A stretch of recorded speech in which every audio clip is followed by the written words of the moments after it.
Hello, everyone. Welcome back to another episode of the Daily Dose. We are, of course, chilling on some Warlord account again. Dynasty Scrolls here for those that are new or visiting from other aspects of the channel.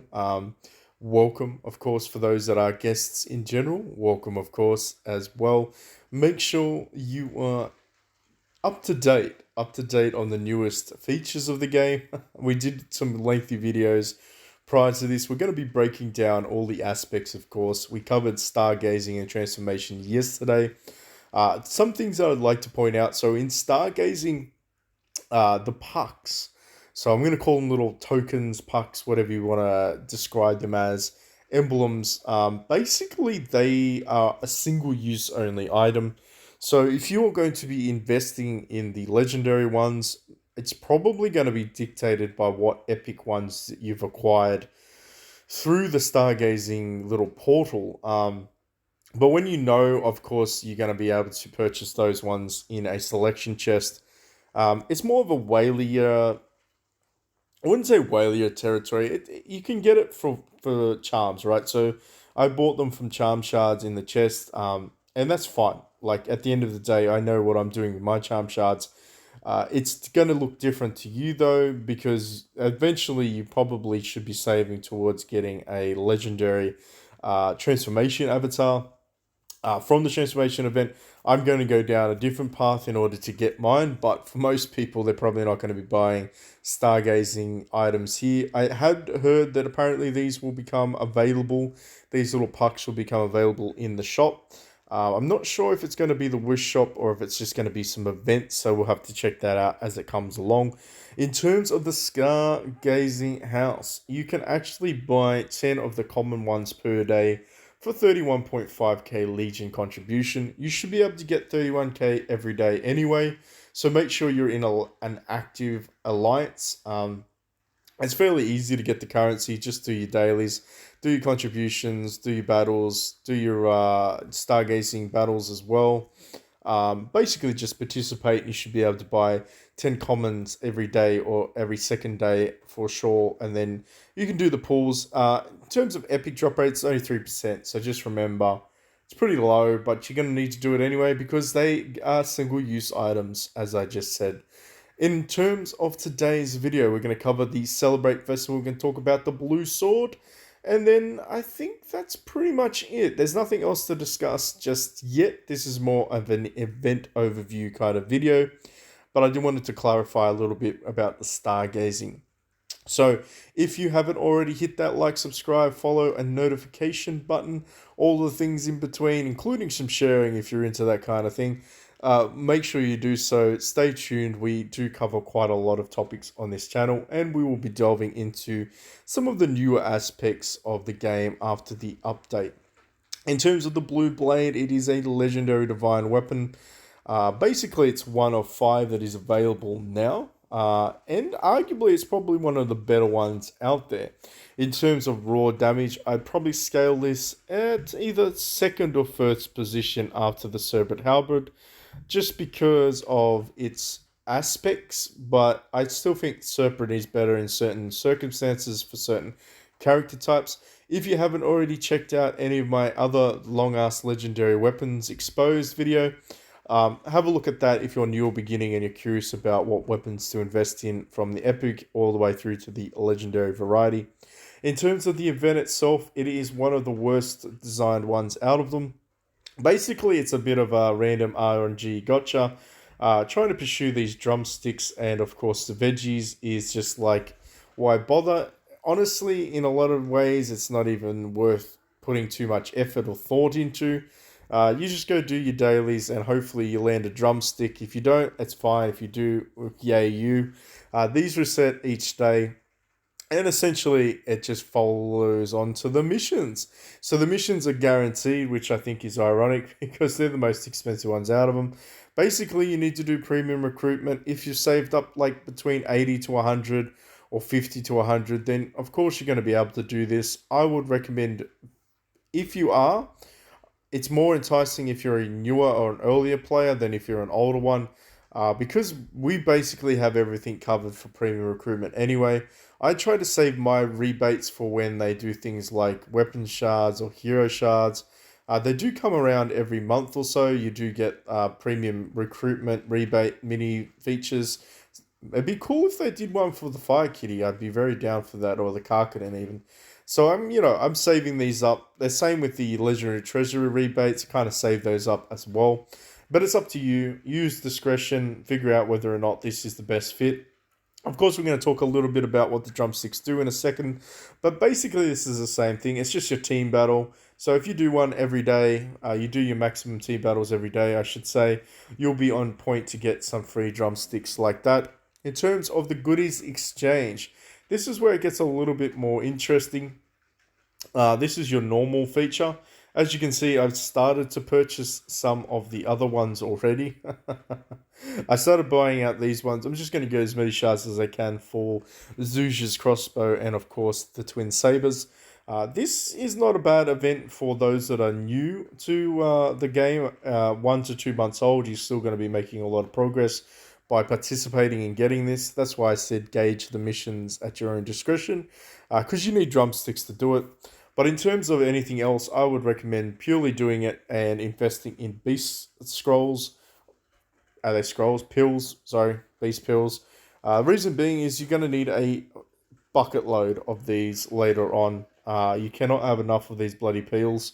Make sure you don't sleep on the realm of the beast. Either do that daily.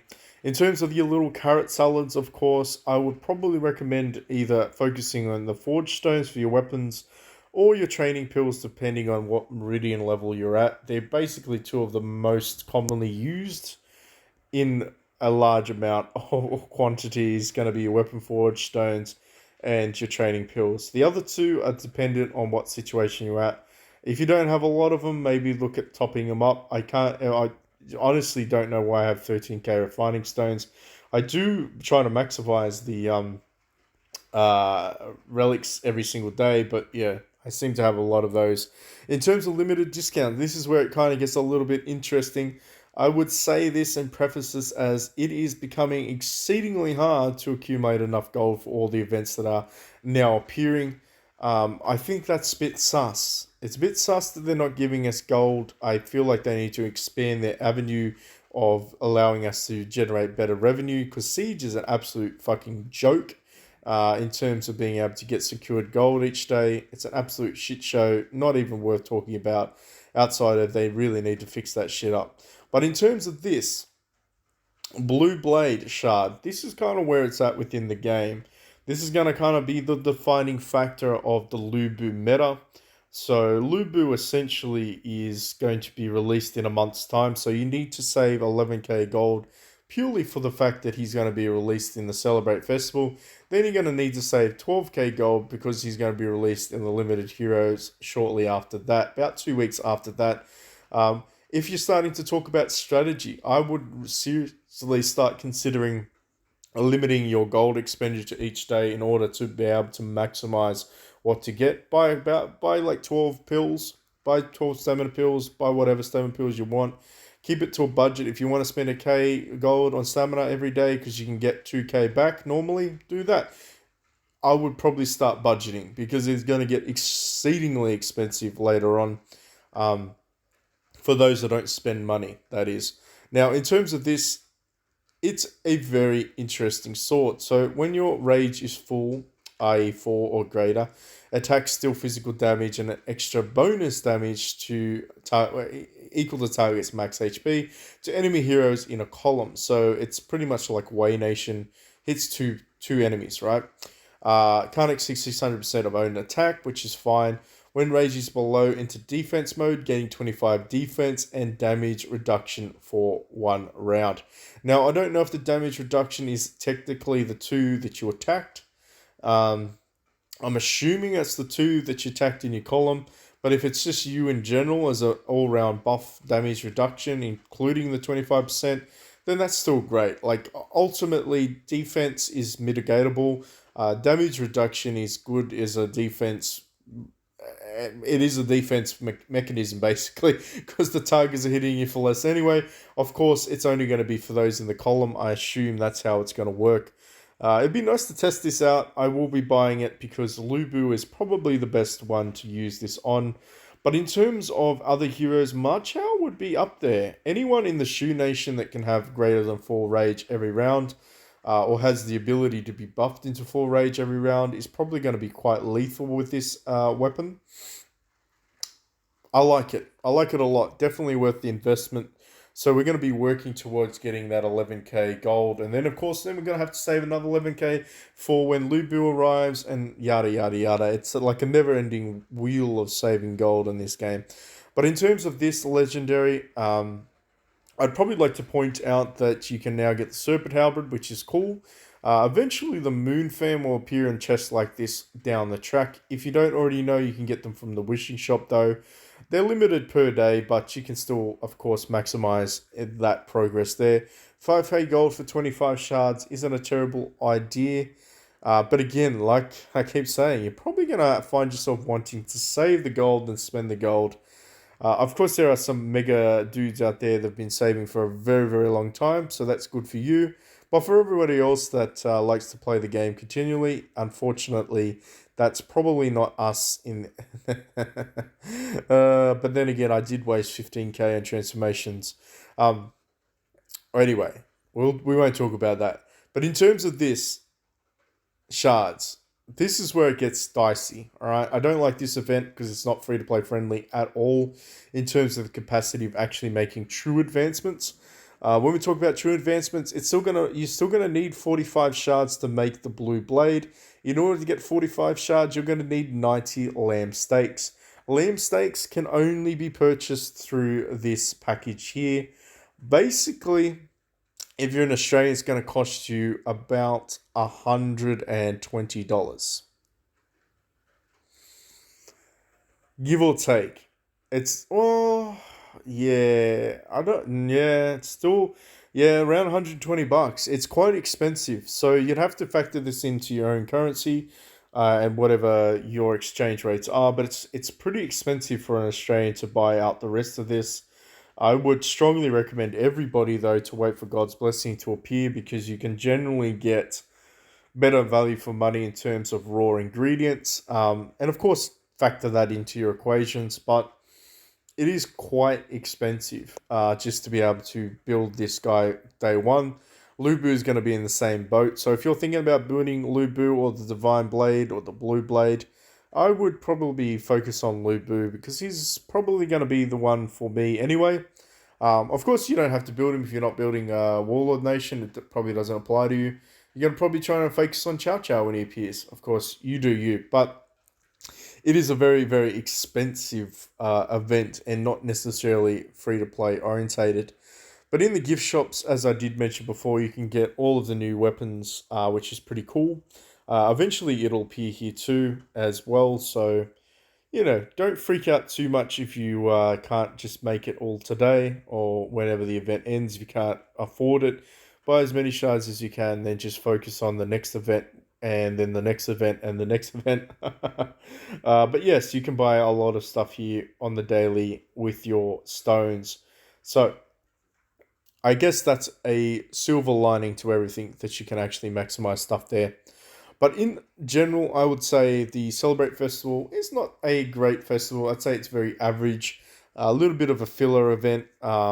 It's a way for people essentially to whale on and get ahead of the server groups. So yeah, not that impressed with it. It is what it is. Everybody's still going to do it. Get some free stuff. Just chill out. Save your gold after you buy your dark sword thingy, your blue sword, and then move on from there. Anyway, if you enjoyed any of the content, found it informative, if you have any questions at all, let me know in the comment section down below. Make sure that you hit that like, share, notification button if you haven't already, just to stay up to date on the newest stuff as it drops each day.